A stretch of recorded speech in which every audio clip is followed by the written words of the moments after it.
Hi everyone, we have Leslie Cohen-Rubury with us. She is a mother of three, but also a therapist with 38 years of experience.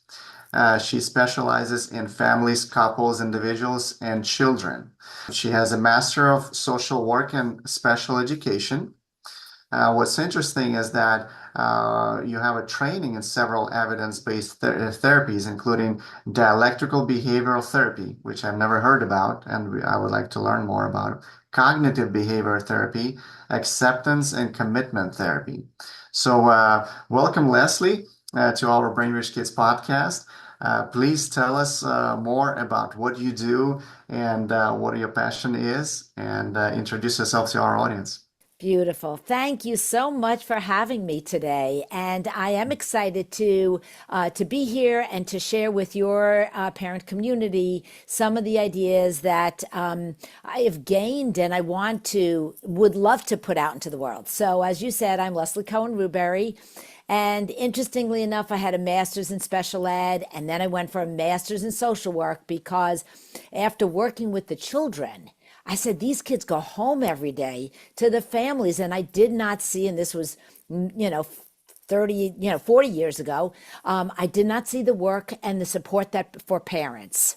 So instead, I said, I want to work with families as well. And so I've been working with families for these 40 years. I love it. I find it challenging and exciting because I guess as an ADHD person myself, I love a little bit of chaos. I don't mind all the different pieces involved in a family. So that's not true for everybody. And a lot of the work we do today, the work I do today is helping families navigate the difficulties, the challenges, the parts of parenting that are exhausting and the parts of parenting that they don't get.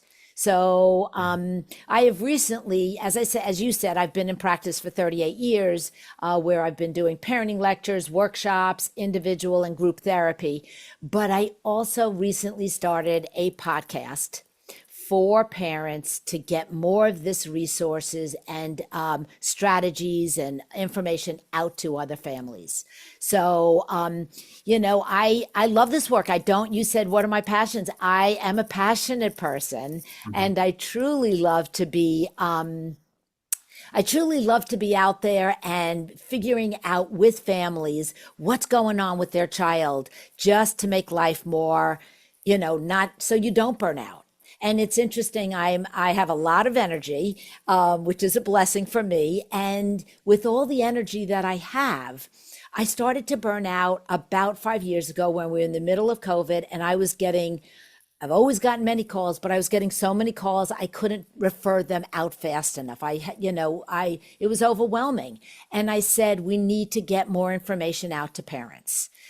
We need to support families more because it's hard. Kids are struggling. And we do have, besides the pandemic, we have an epidemic of anxiety out there. Mhm. And I don't know if you're familiar with the term, and many families are not yet familiar with the term, but raising our children who have neurodivergent brains. Mhm. So if we understand children and all of our brains through a neurodivergent perspective, we say that each child's brain is individual Mhm. and each person is unique. And so we want to understand our children so they understand themselves. I think that's the role of a parent, is to help guide your child into understanding who they are. And through that process, help them strengthen, use strengths, strengthen their weaknesses, and just really give them skills and understand themselves to go out in the world and be their best self. So, So, tell me a little bit more about your podcast and the sure. situation when you started getting a lot of these calls during COVID and right after about anxiety. So, what kind of calls do you receive? I don't know if I know the probably asks are very different, but maybe there are some more common than others. So, tell me about those. Well, yes. And as for some reason, a lot of the people that were coming into my office at the time were Mm-hmm. actually dealing with children whose behaviors were very confusing. They didn't understand the Mm, behaviors. The meltdowns were extreme. Things seemed to be more extreme. So the calls were either the behavior was more extreme or the emotions were more extreme. mhm. And so the more extreme emotions, you had many children who were who had suicidal ideation, had self-harm behavior. I mean, scary, upsetting things to parents. Or they were just, as parents would say, my child is a monster. And they would come in and they would say that over and over again. And that's when it clicked in my head. And I said, I've got to let parents know that they are not a monster. And by the way, the name of your podcast? Is my child a monster? There you So go. there we go. That is exactly why I use that name. And for some parents, that podcast name might be a little harsh because they Mhm. don't think their child's a monster. But I know I was a parent, and even if I didn't have that exact thought, and it was challenging, I still thought, this is hard. I don't get it. And what's going on? Like, what's going on? Why can't I figure this out? Even with my two masters, I couldn't quite figure out what was going on with my daughter. I have three children, but one was definitely more confusing than the other. Um, so we definitely, the podcast was born to get more information out there. Yes, I use the name Is My Child a Monster to help parents come in and say, no, no, your child is not a monster, but they are probably misunderstood. Mhm. So children may be misunderstood, and that's where there's tension and conflict and confusion, and things get worse. Things escalate. So what is your thought process? Is there some sort of algorithmical thinking that you apply? How do you diagnose? What do you tell those people, those parents? So basically, I say they come in and I go, no, your child's not a monster. And so we really try to start right from the very beginning Hmm. to say, let's figure out what's going on below the surface. We know that the behavior that you see above the surface, where they're screaming or they're withdrawn, you can get the very withdrawn child that won't talk to you. You will Hmm. get the child who refuses to do things. You ask them to do something simple and you're shaking your head because you're like, why won't you just bring your plate to the kitchen? Why won't you just turn off the TV when I ask you to? And so when we are puzzled, there's a very good reason. Misbehavior is a form of communication. And you know what? It's not just kids who misbehave in order to communicate. I mean, Hmm. how often if you are in a partnership or you have roommates or whatever, how often my husband would come home and before I know it, it's like we're arguing about whose day was worse. And instead of saying, hey, look, I've had a hard day, I start picking over, look, I haven't had any time. And we start arguing. And my misbehavior is actually communicating to me and to my partner that something else is going on below the surface. And that's what I teach parents. So can we walk through, without obviously naming anyone and Yeah, maintaining anonymity, but can you walk through a real case scenario? So what you're saying is I understand is that how do I apply it, right? I see the misbehavior. How do I get to that root cause? So can you walk through a few scenarios from the visual until how you discovered what was the root cause? absolutely. So, understanding that all behavior has a cause. This is a story that I have permission to share because it was my friend's, not a Hmm. client. And my friend was having her second child, and we had the 3-year-old at our house while they were, Hmm. delivering the second child. So this little girl knew us. She knew us well. She knew my kids. I'd say they were about 5 and 7 years old or something like that. And so, very shortly after they all got home with the baby, we went over to visit to see the new baby. We get there, there's a beautiful breakfast spread. Don't ask me why they were entertaining us. They had a newborn and they were entertaining us, but that's another question. Um, we were there, and And the little girl, I jump in. I'm not a shy person, and I jump in, and I love babies. And I said to my friend, can I hold the baby? Let me hold the baby. And the little girl, who was 3 years old at the time, said, no, mommy, hold the baby. So she got upset. And that's all she said was, no, mommy, hold the baby. So the mom started to do what any mom would do. She started to negotiate and explain. And she said, oh, Leslie can hold the baby because she held Dale and Carrie and Travis. She held her kids. She knows how to do it. And, goes on and on about Leslie holding the baby. And it's okay. And it's okay. And then she got louder. Her misbehavior got louder. And now she started yelling, no, mommy, hold the baby. She started stamping her feet. So at Mhm. that point, her dad jumps in and says, hey, Kathy, let's go to the other room and play with Dale and Carrie.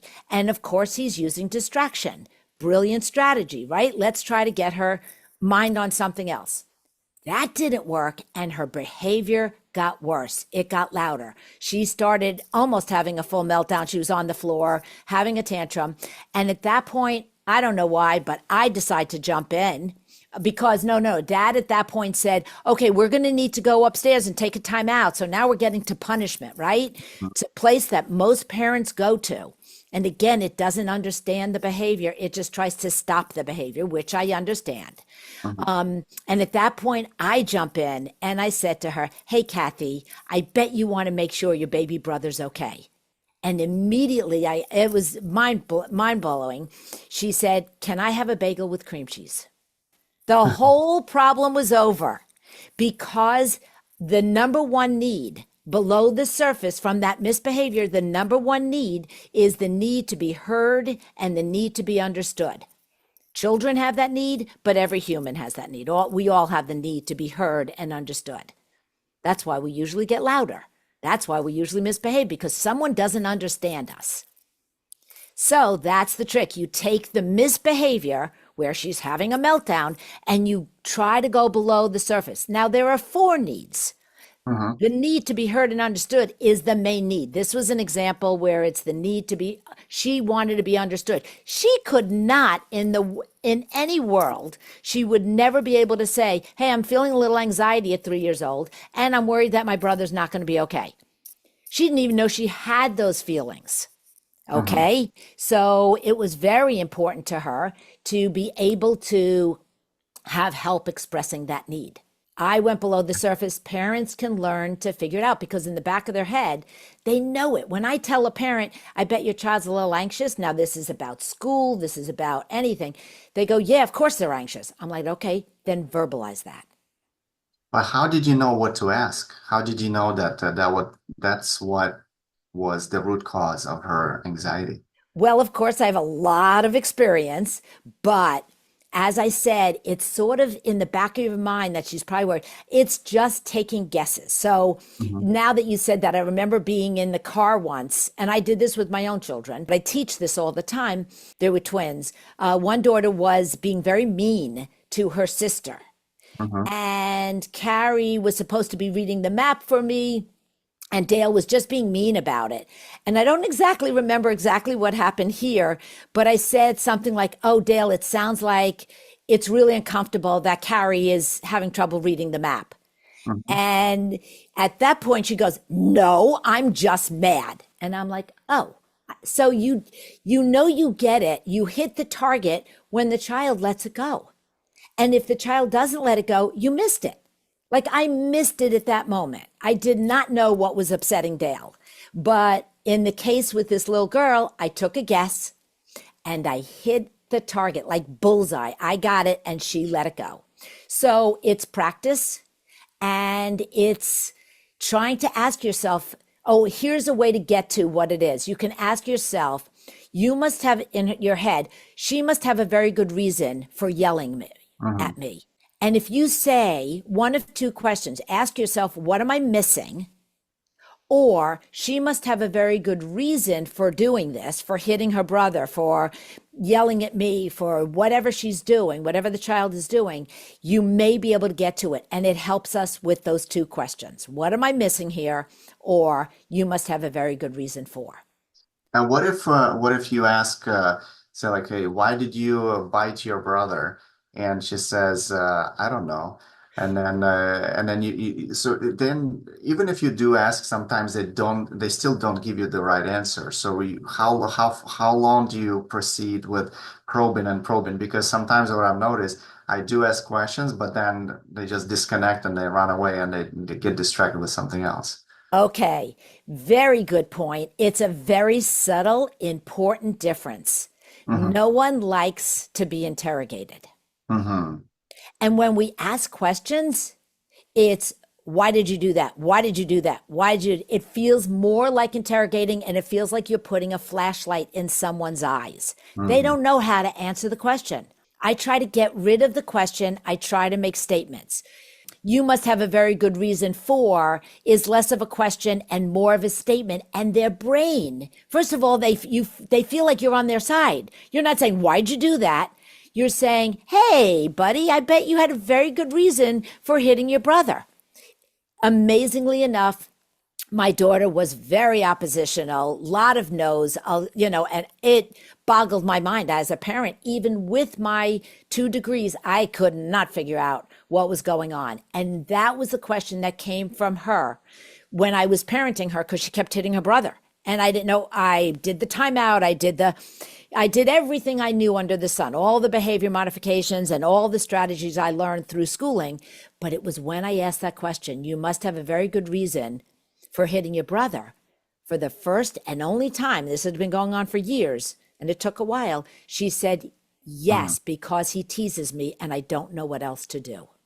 So in Wow. other words, okay, what I heard, you said take time, right? Even it took you years to get to the root cause. So sometimes it's not an instant gratification of a parent knowing the root cause.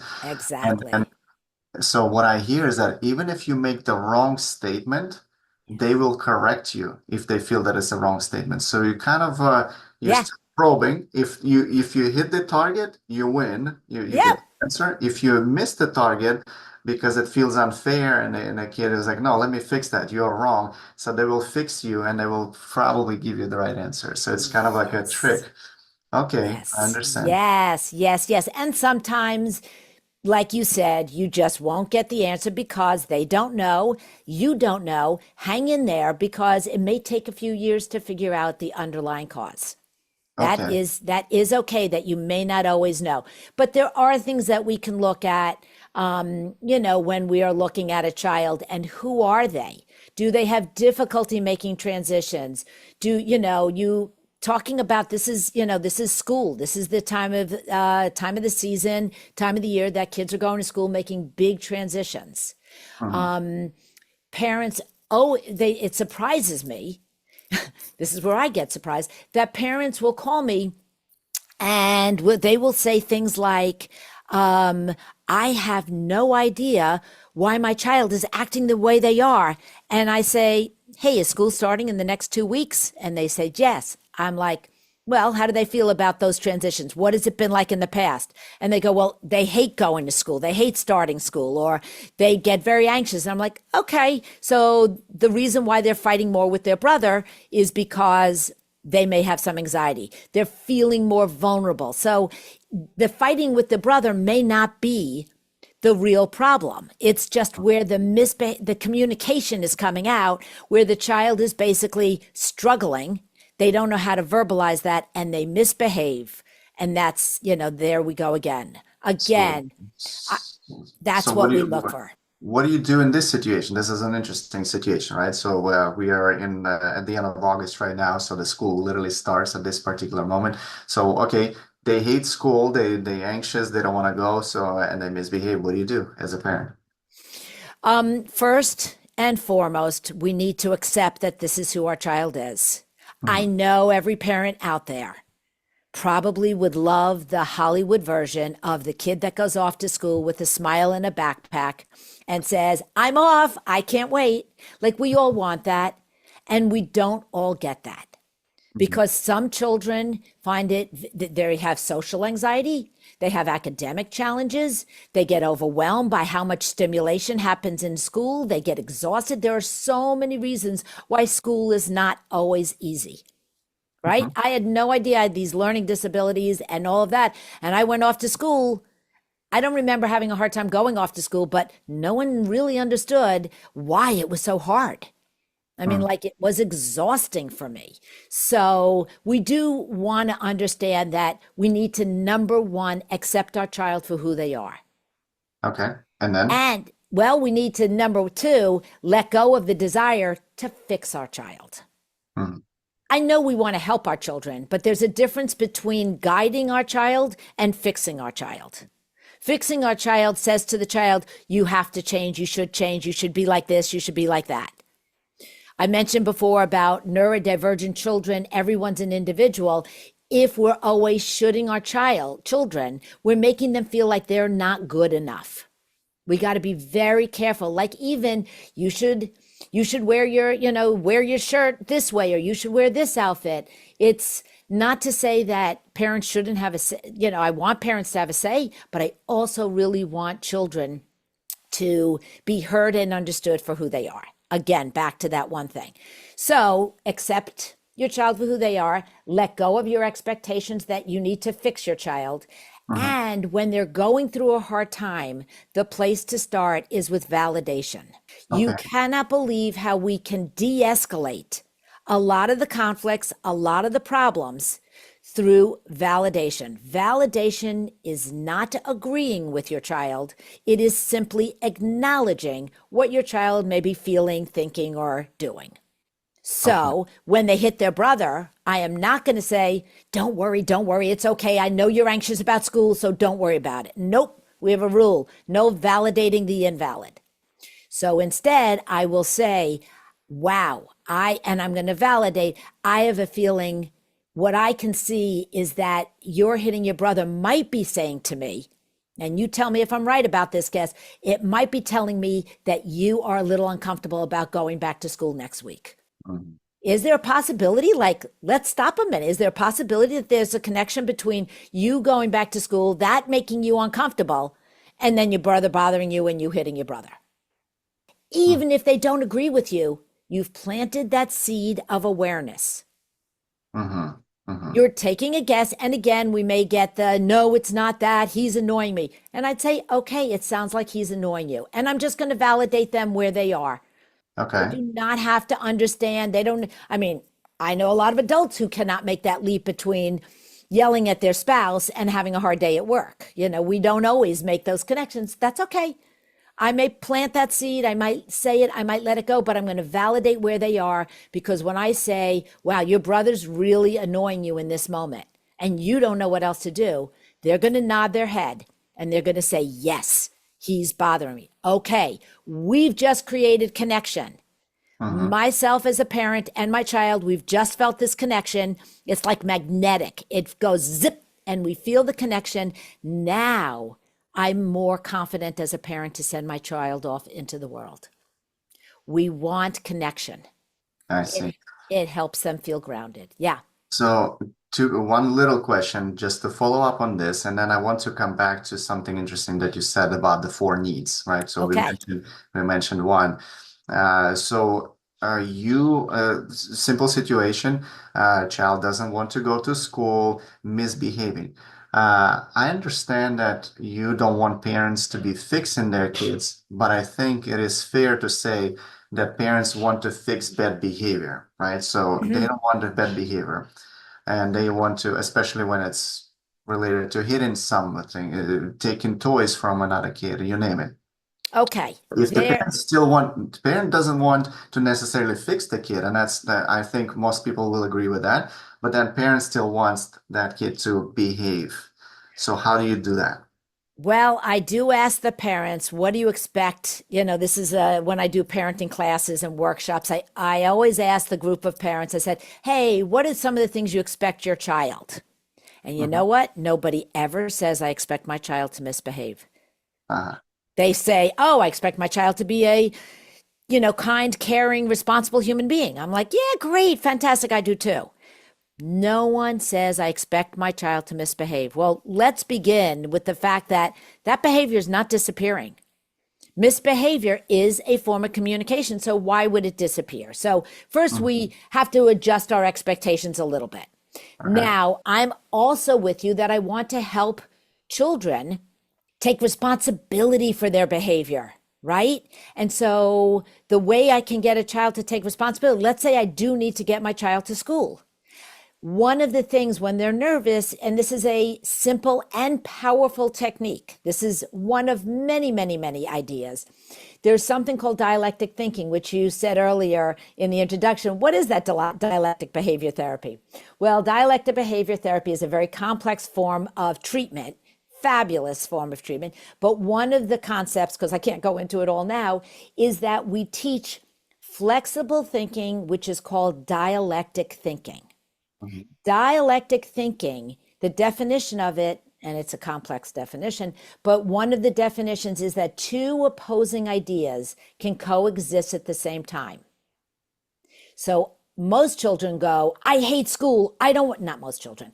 If a child that says, I hate school, I don't want to go, nobody's going to like me, or I don't know, I don't know who the teacher is. At that point, you can take their statement, their fear, their anxiety, their whatever it is, and then you can add the magic word and, take your other hand and say, on one hand, you don't like school, you're scared of making new friends, and you love it when you have a new friend to play with. Mhm. And Mhm. where you just get to go to school and meet your teacher today. So I am going to have an opposite idea. And there are times that you do love school, and I think you can handle this really difficult feeling. So dialectic just allows the child, you're validating on one hand, wow, you don't like going to school, or it's scary for you to go to school. And I think you know that you can handle it.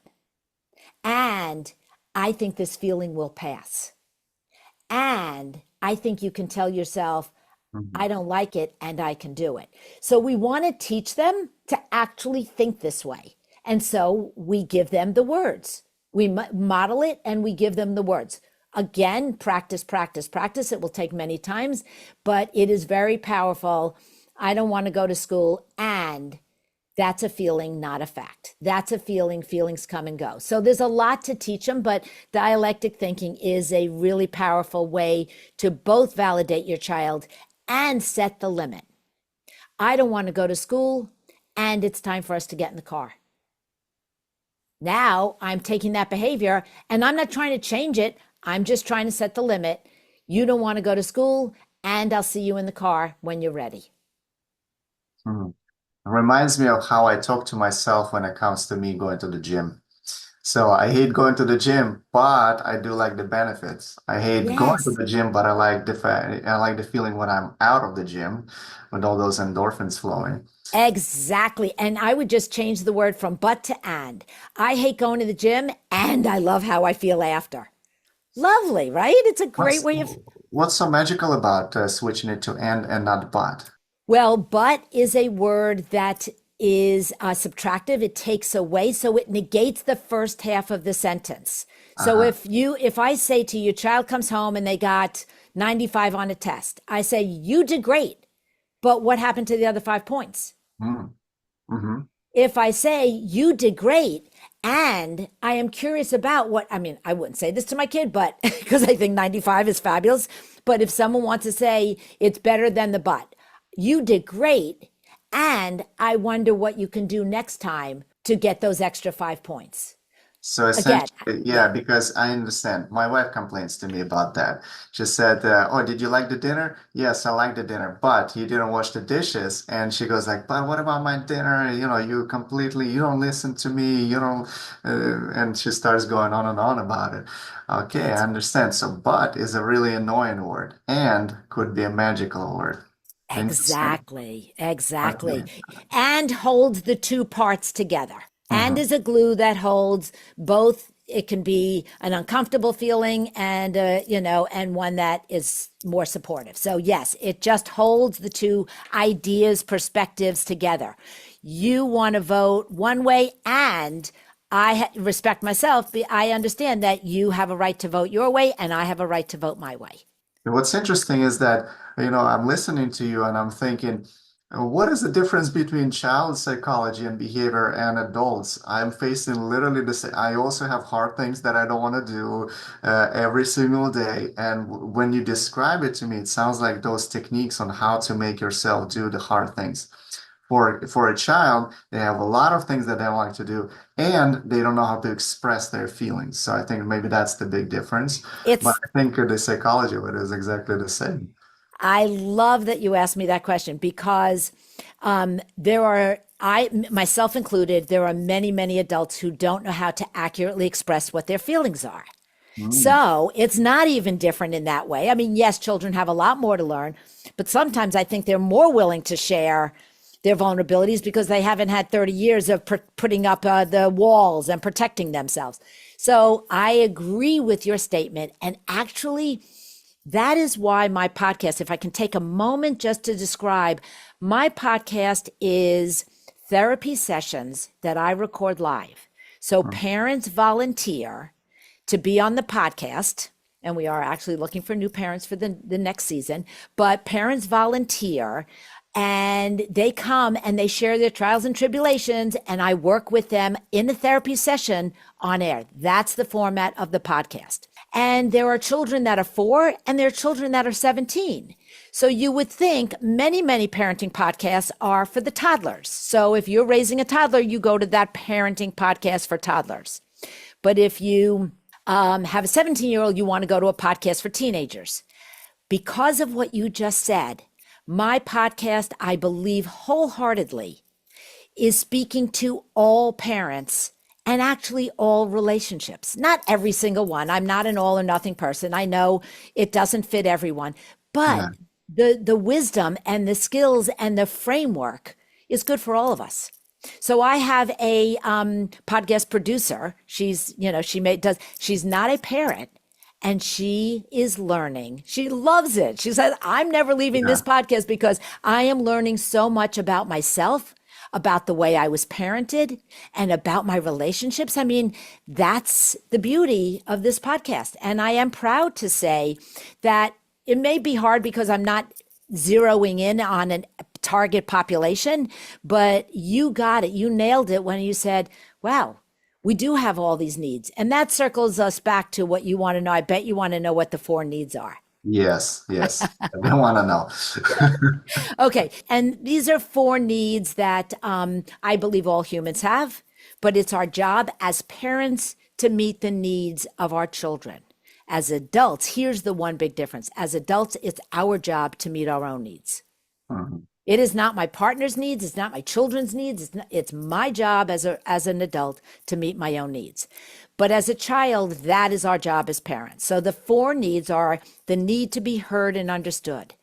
It's so big. It's so important. So if that's the only one you remember, fantastic. There's also the need to feel like an individual.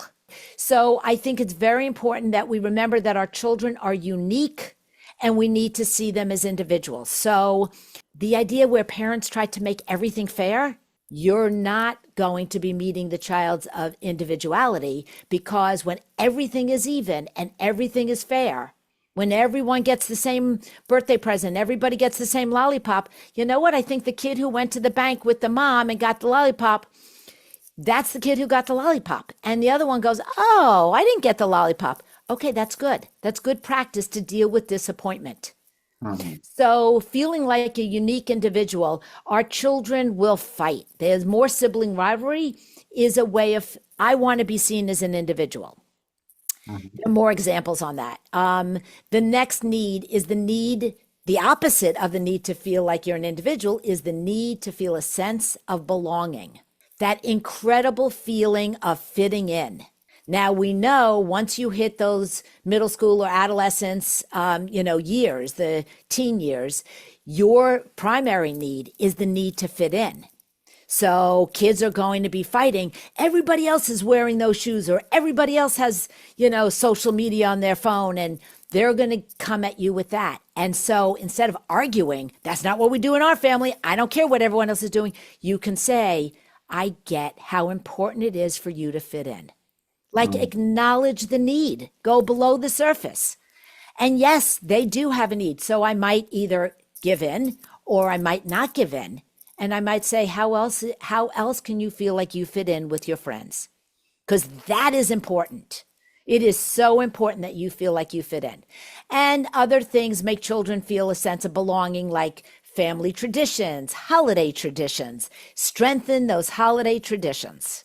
mm. Strengthen rituals like, whatever. Maybe when they go off to do a performance, like I put a little post-it note in my daughter's violin. So when she would go off to a violin lesson or something, she'd open it up and see, I love you from, so little things like that remind her that she belongs to the family.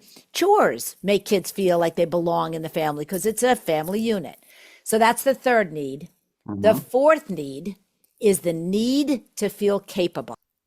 Interesting. Okay. And in this day and age, we do a lot for our children. We have the helicopter parents, we have the parents who are doing so much for their kids. And it is extremely important for us to remember that our kids are way more capable of handling things, including handling disappointment, handling the struggles, handling carrying their backpack up the driveway. Each one of those, I could talk for, I actually do. I talk for a week, like I do lectures on each one of those separately.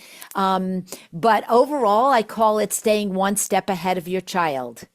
If Hmm. you create this framework where you think the misbehavior is telling me that something's going on, I need to go below the surface and figure out which need I might need to address.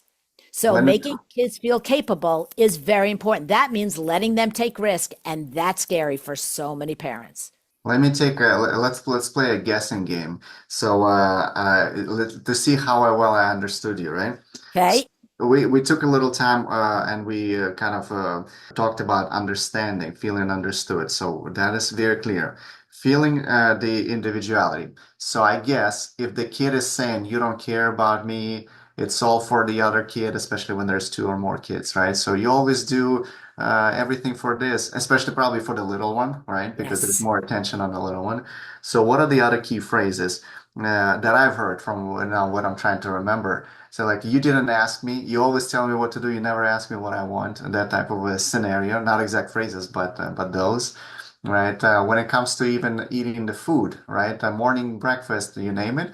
So there's one way of doing it when you actually say like, hey, here, I cooked this for you versus maybe asking what do you want for breakfast, right? And then when you give it to them without asking, they will tell you, this is not what I want, right? So maybe Right. them trying to impose their individuality. And then in terms of belonging, I think this is kind of clear. Yeah, this is a can of worms to open up, right? Because I'm curious how to negotiate about it. Because if that comes to that, I need an iPad, or otherwise I don't feel that I belong, or I need something expensive, or something that a parent thinks that this is not a beneficial for that kid to have. So how do you negotiate and you prove that there are other ways of feeling belonging without being the cool kid, without having the most expensive car or the toy. But the need of feeling capable, that was interesting. The word that popped in my head was the word confidence. So Yes. I think, correct me if I'm wrong, but I had this thought in my mind saying that what's the opposite of it? So that's incapable. And if I'm incapable, that means that I'm not confident. And then I remember my university years, my job negotiations and interviews.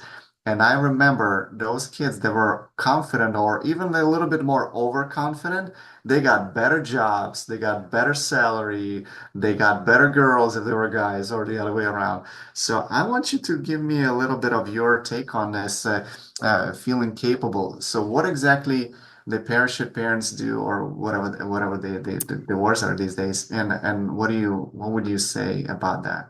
That's beautiful. So I say figure out what you can handle as a parent. So some parents, like when we moved into we went from Miami up to Connecticut and we were in the woods. So Miami, there were sidewalks and everything. And then we're in the woods. And, I remember my kids, the very beginning when we first moved here, they went out, there was a stream, they wandered down the stream and they were three of them together.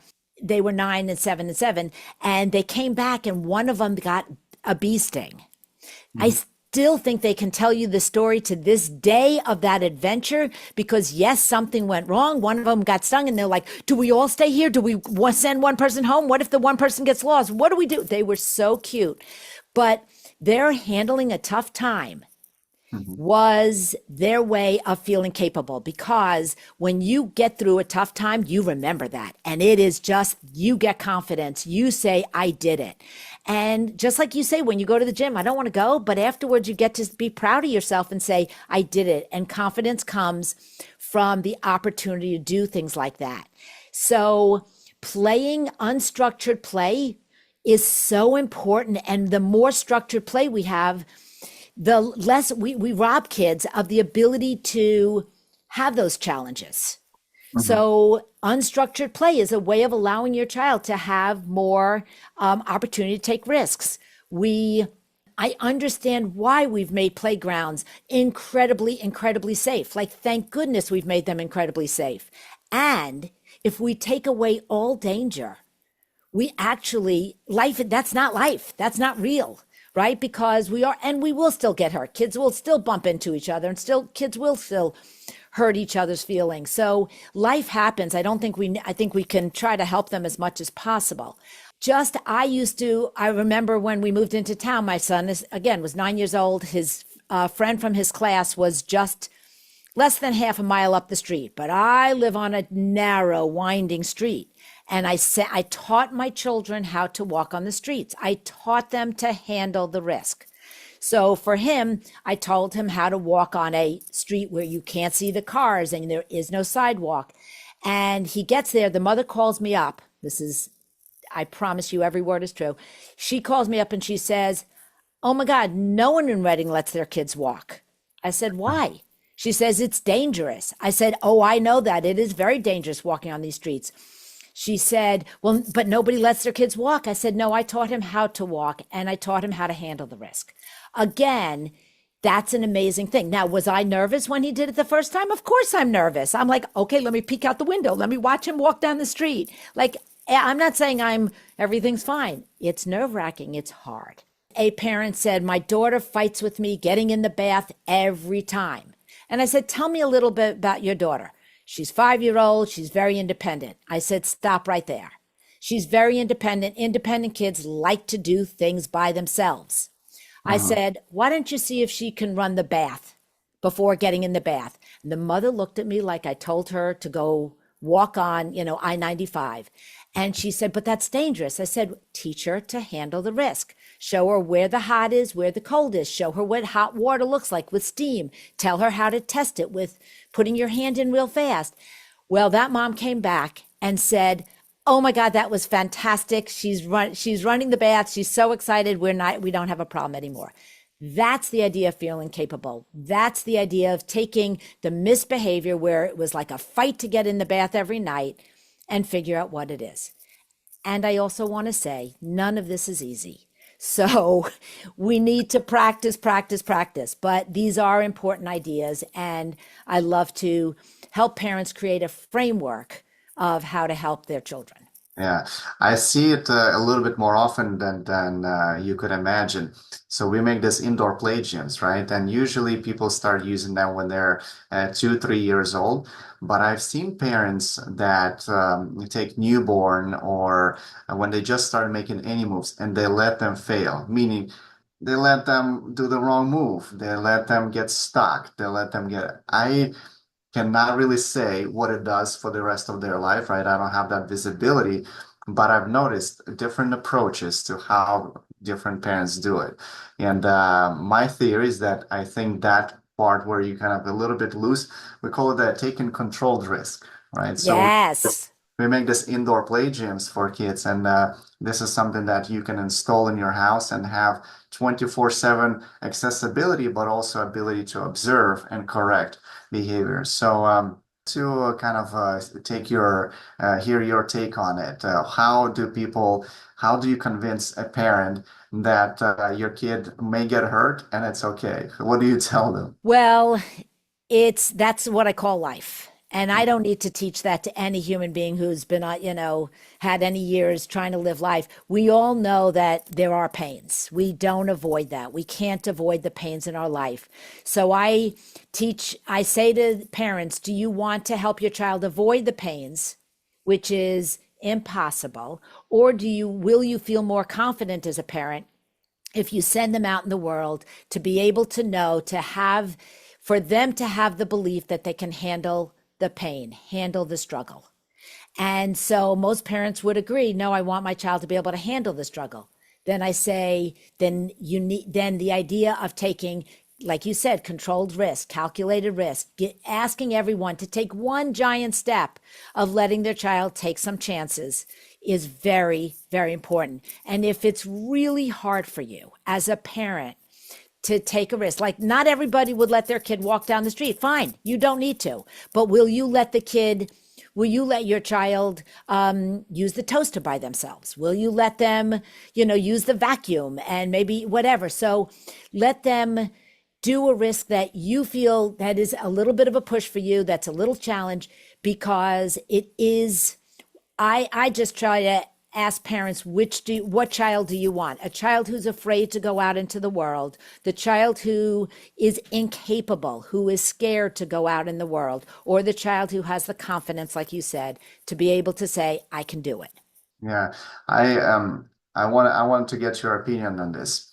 I have a theory that a lot of times the more you do it, the more familiar you become with an unknown.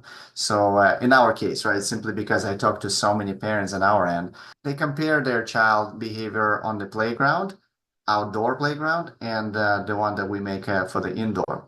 So they compare to something that they can do with closed eyes. And something when they take a kid or child to a very new playground, and you think that those are the safest one, but this is the first time they encounter that particular playground. Or there's a rain, or there's a icy puddle, or there's anything else. And then some of them, they still think that the indoor playground is more dangerous because they look at it, oh, my kid is going to jump from it. And I tell them, well, so what do you think about the outdoor playgrounds? I love the outdoors. I love it. But I think you have that Freakonomics wrong perception of what the risk is. So there's Yes. statistics and there is your perception, right? Because the data doesn't really support what they're feeling. Yes, and I forgot which episode, but I just did a whole episode on overprotecting our children and the unintended consequences. There Hmm. is a risk of overprotecting our child. They will not, as I said already, they will have more anxiety and they will not feel that the world is a safe place, and they will have more anxiety and more difficulty. So, are we handicapping our children when we overprotect them instead of letting them handle the risks? And you said something that I want to reinforce and I want to repeat is that we call it exposure in the clinical terms, exposure, which is practice. Practice doing something over and over and over again is how we help our children deal with the tough things. Just do it over and over and over again. So help them validate that, yeah, doing it once is going to be uncomfortable, is going to be scary, could be, really challenging. And the more we do it, the more we practice, let's see what happens on the third time. Let's see if you feel the same way on the third time. And let's see if they, gain those skills by doing things over and over again. So it's to make kids more capable and also to help them face their anxieties and other things. I even remember this story. I've heard the first time, and then it got me thinking. So we had a parent with a neurodiverse kid, and he had a behavior that his mom, she was ashamed of. So when she would take that kid to the outdoor playground, he would do certain things that would make her kind of feel uneasy. So she stopped bringing him to the playground when there are other kids on it. And Hmm. then they bought one of our gyms. And what happened was a little bit interesting. He started playing on it, developing this skill, and then he asked his mom to take him to the playground. So she did, and he was so proud to show his monkey bar skills So that confidence booster. So essentially, he took a few days of training. Then he went Yes. outdoor and he showed the confidence. So apparently, there's the situation goes. So he was trying to do the monkey bars. Other kids wouldn't let him. So he started getting into conflict and things like that. And the first time he tried, he couldn't do it. So he also didn't feel good. But then he trained at home, went to the outdoor playground and showed them all how it's done. So that was a Yes. huge confidence booster. So that was the first time we heard about that. And I never knew that something like this can actually be a confidence booster. But then I remember sports does the same thing to a kid. You know, if you start Right. winning in sports, you belong to a team, there's so much going on there. And of course, that's why some of the most successful people, they were involved in some sort of a team sport or any kind of competitive sport. So that was some of the connections that I made in the past. Yeah. Yes, I agree with all of that. Those are great stories. I will add, because anxiety, as I said, is such a major problem, is so epidemic in our children today, that what you said reminded me of when I took my daughter to, she loved playing baseball. And the ride there and getting her there was brutal, like complaining, crying, yelling at me. And that's that behavior above the surface. I Mhm. didn't engage with her. She was in what we call emotion mind. I understood she was very anxious. She was perfectionistic. She was afraid that if she went, she would make mistakes. Of course, she was extremely talented at the sport, and but it doesn't matter. It's her own perception. And I just kept driving. So parents who get caught up in a child's emotion mind and thinks that the child has to be calm, cool, and collected before you go to the game. I'm like, no, we're going to go. You're upset, and we're still going. You can The magic complain. word end. Yep. Yes. You can complain, and we can still go. That's telling me, and it's teaching my child the anxiety is not the problem. Take your anxiety, take it with you, and go play, Hmm. because people feel, and this is the message I wanted to send, people feel that they need to wait, children and adults alike, they have to wait until their anxiety's gone before they go on that social occasion, before they go do something. And we don't want to wait. Anxiety will keep us avoidant, avoidant, avoidant. We'll end up avoiding our life. But instead, we want to actually say, come on, anxiety, let's go. I don't want to play, and we're going to go play baseball. Can I ask an anxiety question, but in a different way? Yes. Do you think that parents' anxiety gets picked up by the kids? A capital letter YES. Yes, yes, yes. I mean, parents, it's their anxiety, it's the discomfort watching their child in pain. Parenting is the hardest job because our children reflect back to us our own insecurities, our own challenges, the areas where we need to practice. Oh, my respect for parents, the challenge for parents is huge. So, yes, if you have anxiety, I'm not telling you have to get rid of it. Same thing about the kid going baseball. I'm just saying you have to be responsible for it and take ownership of how your anxiety is going to impact your child, because it is. It is Mhm. going to impact your children. I just remember the situation when I observed a relative. And so she has a 6-year-old and a 4-year-old. So the age gap feels a little bit large when it comes to the skills. So now I'm thinking about you saying that let the 6-year-old take the risk of operating a toaster. But then I'm thinking about the situation in the kitchen when a 4-year-old is watching it, or whatever the age gap. What I'm trying to say, in let's assume the majority of people will say the 4-year-old is not capable of doing something, but a 6-year-old probably is okay. Yep. But you're in a situation when the 4-year-old will observe and will try to repeat and do that. So I'm thinking if you let the 4-year-old do, they may not be able to for whatever reason. But then if you don't let, then now they're gonna feel that they have a different individuality. You offended them. So how do you manage that? So I am not going to avoid that discomfort. I Hmm. am going to say yes to my 6 year old. Go ahead and put the toast in. And when the 4 year old, that's not fair. I want to turn. I want to do it. I'd validate. I know it's no fun. You can't play, you're not using the toaster yet. And I bet you are very excited. I am so glad you are excited for learning that skill when you get to be 6 years old. Mhm. If I feel the child is capable, not every 4-year-old is the same. And there are some 4-year-olds that probably can make dinner for you, I mean. So each child is different. I'm going to see them as an individual. And the validation is what makes them feel heard and understood. I get it. You want to do what your sister is doing, and that feels so unfair. Should we Mhm. stamp our feet? Should we, and just sort of acknowledge it? I don't have to fix it. I can just say, yeah, that feels unfair. And sometimes as they get older, I use the metaphor that in an orchestra, and I can take them to see an orchestra. I can put on music. I can whatever. I can say all the instruments need to be treated differently. I'm going to bang on my drum, but I am not going to bang on the harp or the piccolo, right? I'm not going to bang on my violin, but I am going to bang on the drum or I'm going to hit the xylophone or whatever. So each instrument in an orchestra is treated differently, and we call that respect. And when my child says, that's not fair, I go, yeah, it's not fair. It is respectful. It may not be fair, but it may not feel fair. Remember, it's a feeling. It may not Yeah. feel fair, and it is respectful. I want to build on this little situation. So we'll take hypothetical toaster. So let's assume we have 6 and 4 years old.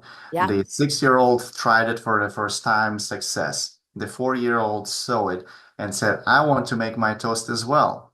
Then you as a parent said, well, with the phrases you said, I understand. You validate. You said, I understand you want to learn this skill.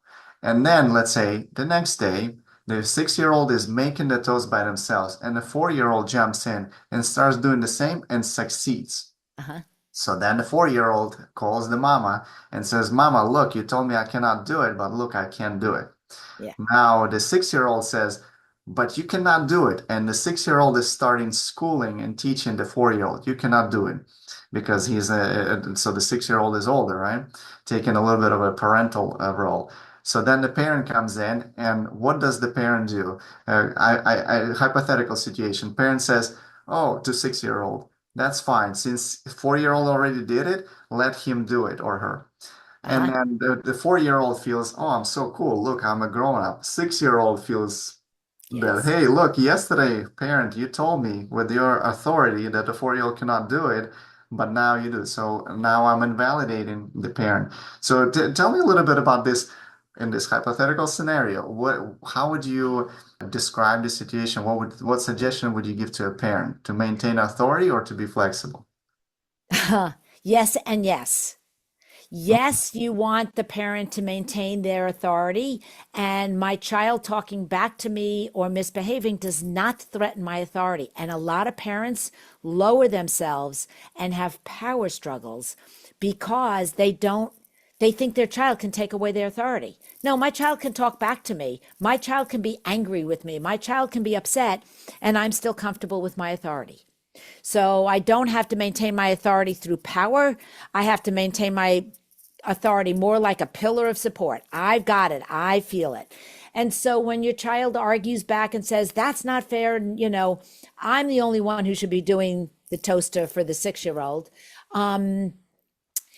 you can say, we're going to let your sister make her or brother make their toast too. And and I get that you're not happy. Again, you can validate, but I might take that child and say, you want to make sure you feel special. Now I might go back to the 6-year-old who wants to feel special. In what ways can you feel special? And why is that moment making that child not feel special? So that's what I'm going to think to myself as a parent is, why is that child not feeling special? And so now I'm going to start thinking about ways, not just in the moment, not just with the toaster, but broaden my perspective and think, wow, and what other ways can I help this child feel capable, special, like an individual? And I broaden my perspective. The problem sometimes is that we get so micro focused on a moment. We think that moment has to be perfect. That moment is giving information to us. And now we want to take that moment and spread it out a little bit. So I call it zooming in and zooming out. Sometimes I need to zoom in and just in that moment say, yeah, this is unfair. You were the only one who could make toast. Well, guess what? Maybe we need to teach you how to use a knife now. You're 6 years old. Maybe now we start having you help me cut the string beans, break the string beans, do something else. It's like, great. We just realized you can do something, your sister can do something you can. Let's find something else for you to do. That's the flexibility. It's like, yeah, okay, you still want to make yourself feel special? Let's find something unique for you that you can do. And so I want to both be flexible and I want to feel like it's okay for my child to be struggling. My authority is not in jeopardy here because she's complaining. Is it important for a parent to stick to their word, or is it Oh, okay sometimes because based on the situation, you said no, but look, it happened already. You allowed that child, the second child, to do something. So how do you maintain that yeah, authority? Mhm, in a situation like that, again, it would depend. If the 4-year-old did something that I truly don't want that 4-year-old doing, like mhm, let's say they take the keys and start the car. Like, I don't care how capable the 4-year-old is, I don't want them doing that. Right. So I am going to set my limit when it is not reasonable, it is not wise minded to let the 4-year-old do whatever they did. Right. And I will say, no, this is just for you as a 6-year-old. But if I look at it and I reevaluate and I say, hey, you know what? I really see that the 4-year-old is capable. I might have to change what I was thinking. And now I'm going to model for the 6-year-old and the 4-year-old that parents get to rethink and I don't lose my authority because I changed my mind. I'm not giving in. I'm rethinking this situation. I have new facts. I have new information. That is a very smart thing to do. mhm. So Okay. that's the difference. So, yes, when it's about what's reasonable in this moment, what's effective, that's a good way. Is it effective for my 4-year-old to start doing her toast? Yes, it makes her feel capable. That's fine. Is it effective that my 4-year-old grabs the keys and goes to the car? Absolutely not. Want to ask you, I know we are taking quite a bit of time, and I do want people to go and look at the real case scenarios in your podcast. I think Yes. that's an incredible idea where you can follow the process. I think it make people understand better the process, the logic behind it. But nonetheless, I know there are still cases when you feel like you absolutely need to yell at your kids because you exhausted all your options. Yeah. So, walk me through that process. What happens to the child's psychology when they hear parents screaming? Is that a good thing? Is that allowed once in a while? And what if you need your kids to do something urgently and fast and you don't have time to explain? So, walk me through maybe tips, tricks, scenarios, or consequences. Okay. Excellent question. We first want to get away from thinking it's right or wrong. It's wrong to categorically, it's wrong to yell at your child. Nope, I'll prove to you right away that if your child's running into the street, it is not effective to say, it is time to come out of the street. You will yell on top of your lungs. You will yell at last night a bear came up to in our yard. I will yell at the bear to say, no, do not come near me. There are times when yelling is very effective. So we get rid of, and this is part of dialectic thinking, we get rid of right, wrong, good, or bad. And now we start thinking about what works, what's effective. So that's one framework where you want to change it. Next framework in terms of yelling at your child is acknowledging with compassion. If you are going to be a parent, you're going to need a lot of compassion because you're going to make mistakes. You are going to make mistakes. Parents said to me when I did my parenting courses for so many years, still doing them, when parents said to me, your kids are not going to need therapy.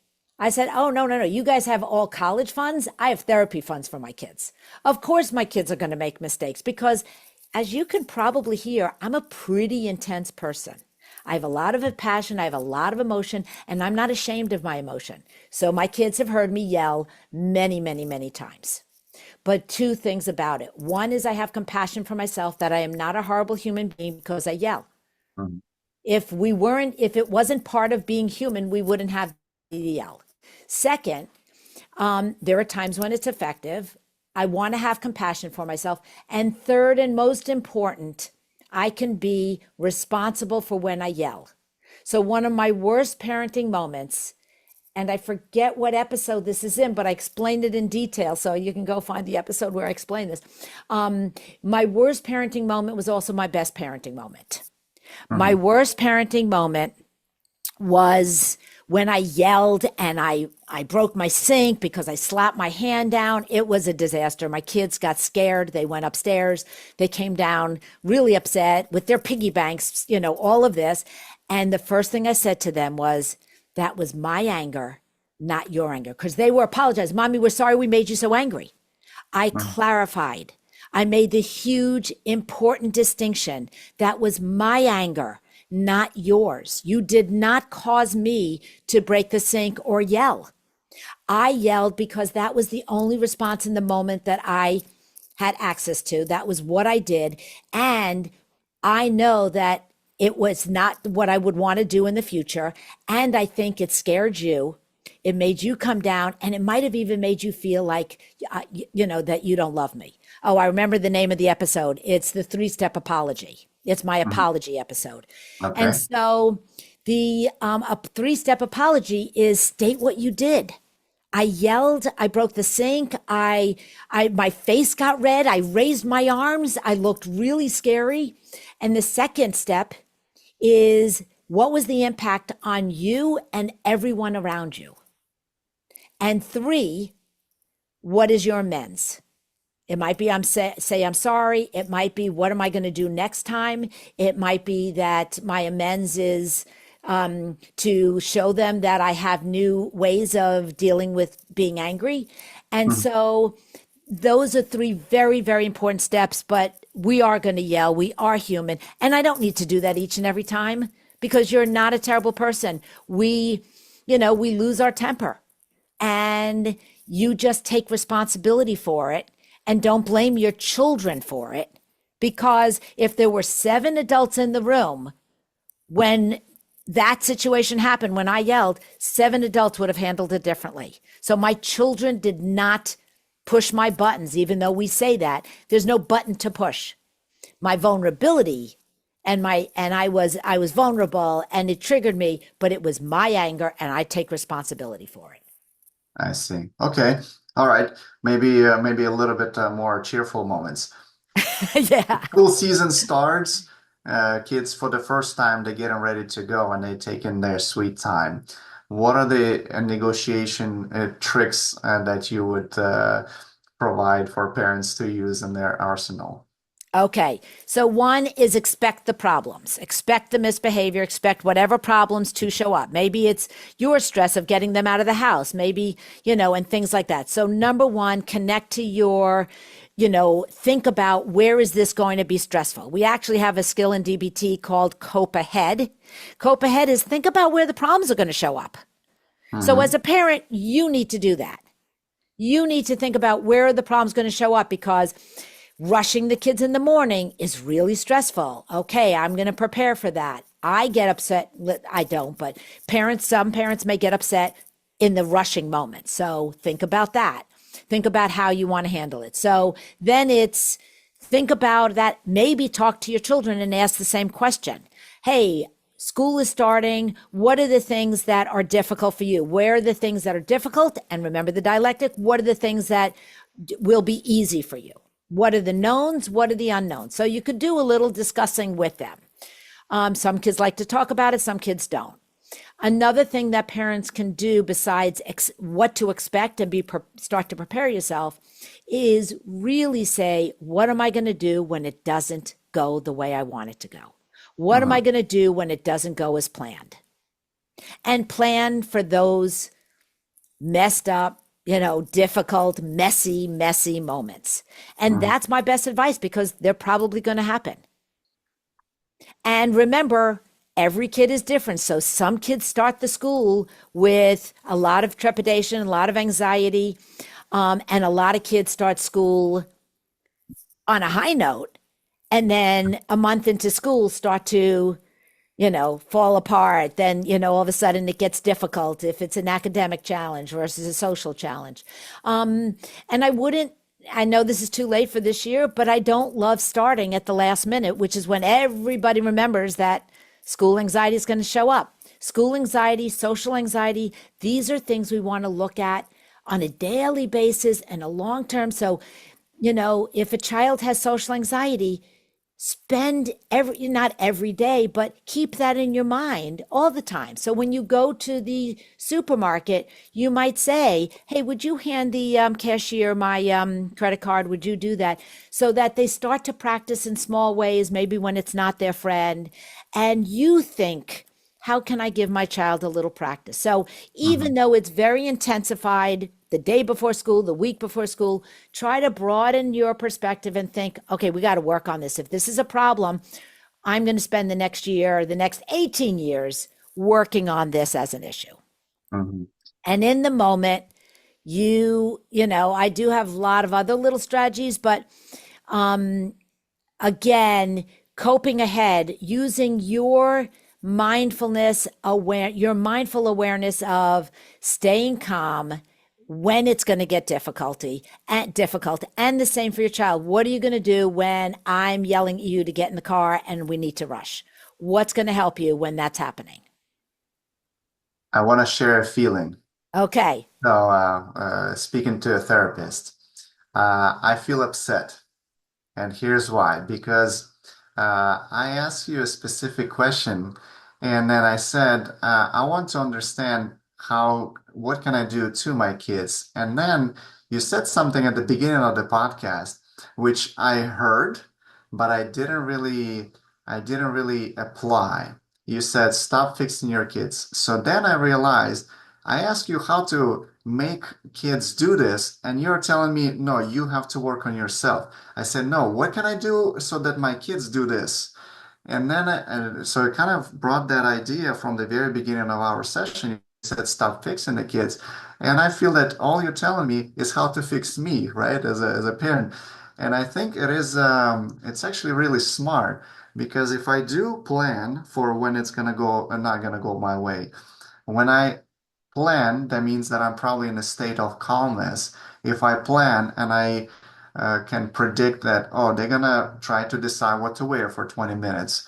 What if I preset the dresses or whatnot? What if I plan for the breakfast? What if I plan for, waking up early? Or what if I plan for if I'm not able to wake up early, what am I gonna do? What am I gonna be able to let go? If they go hungry, can I let it go? Maybe not. If they go wearing this, can I let it go? No. So essentially, Yes. I didn't like your answer because that means that I have to work on myself and I Yes. didn't want to. I feel that it's a lot easier to manipulate kids, but you keep pushing and telling me, no, you have to work on yourself. So I don't like it, but I really understand it. So I gotta Yes. share that feeling. Well, I really appreciate your insight and your Yeah. frustration. Like, I love the cynics who come into therapy and say, look, I don't believe any of this parenting stuff or whatever. I love it because your challenging thoughts, A, make me think about my work even more, and B, help you solve your own problem. Like, wait a minute, what is she saying? And whoa, here I am. I really do have to think about, is it me? So I love your insight. I love your frustration. And remember the dialectic. I am not asking you to only work on yourself. Yes, your children's behavior needs to change. But if we put that's the cart before the horse. We really need to remember that we need to start with ourselves. We Mhm. need to accept our child who they are. And we are going to expect that both the parent and the child work on changing their behaviors. It is a balance and a dialectic between accepting and change. And we have lots of great problem solving skills. I love playing the scientist and saying, okay, here's the problem. What are we going to try? Try it for a week. Let's see the results. Let's see what happens in 2 weeks. So I love problem solving. And I didn't go into that specifically that much now because that's where parents want to start. They Mhm. want to start with solving the problem, change the behavior, change the behavior. And I'm saying connect to your child by accepting, ugh, there's going to be a lot of messy times raising my children. The more I expect it, the less they actually show up. Yeah. No, I really love this conversation because it made me think a lot. So some of these things require work and they're uncomfortable, Yes. but I totally understand, and thank you for not giving me the answers that I wanted from the get-go. Thank you, but I still want to learn more. So if I want to learn more, I'm aware of your incredible podcast. So can you say where to find it, where to find you, how to connect with you? Tell me if you do individual sessions. Tell me and everybody else how to get more information and connect with you. Beautiful. I'd love to. And I love creating connection. I love sharing this information. So my podcast Is My Child a Monster? And you can find it wherever you find your podcast. It's on all the, all the sites. And you can also go to my website, which is lesliecohenrubury.com or ismychildamonster.com. You can just remember that, ismychildamonster.com. You'll get to my website, you'll get to the podcast, and you'll get to a lot of other resources. And I have ongoing parenting classes. So if you're interested in joining an ongoing parenting class, just send me an email. You can be a guest on my podcast if you actually want some free therapy. If you volunteer, we change all names. And just the idea that, yes, I do individual, I do groups, I love working. This is passionate. I am one of those people who say I love my work because I love connecting to people and seeing if, I say to them, go home and try this. Don't believe me. Go home and try it and see if it works. And the last family, the Pedro and Claudia episode, their 3 sessions were really fascinating because they were overparenting. Oh, there's the session where they were overparenting. And the change they felt, you'll hear it from them if you listen to the 3 episodes, that, even though they wanted me to fix their child. They wanted me to fix their child. And I resisted the urge. It's like, yeah. Yeah, it's incredible. Thank you so much. Thank you for being available, and moreover, thank you for putting all that information online because those case studies, the work that you do, and people so that people can observe, I think it's invaluable. So thank you so much. Clearly feels the passion. Clearly. Yes. Yeah, thank you. I And love the work I love the gyms that you are putting out there. We want kids playing. We want it that teaches them mindfulness, that teaches them the awareness of their body. That's where mental health begins. We need to be in our bodies. yeah, So it's just a beautiful thing getting kids into their bodies by creating, these structures for them. So I love that. And I forgot to mention, I am on social media, so you can look up Leslie Cohen-Rubury for my social medias. Yeah. perfect. Thank you so much. I think Okay. I also got the conflict resolution crash course within this podcast. So You did. You thank did. you so Exactly. much. Thank you so much. That was incredible.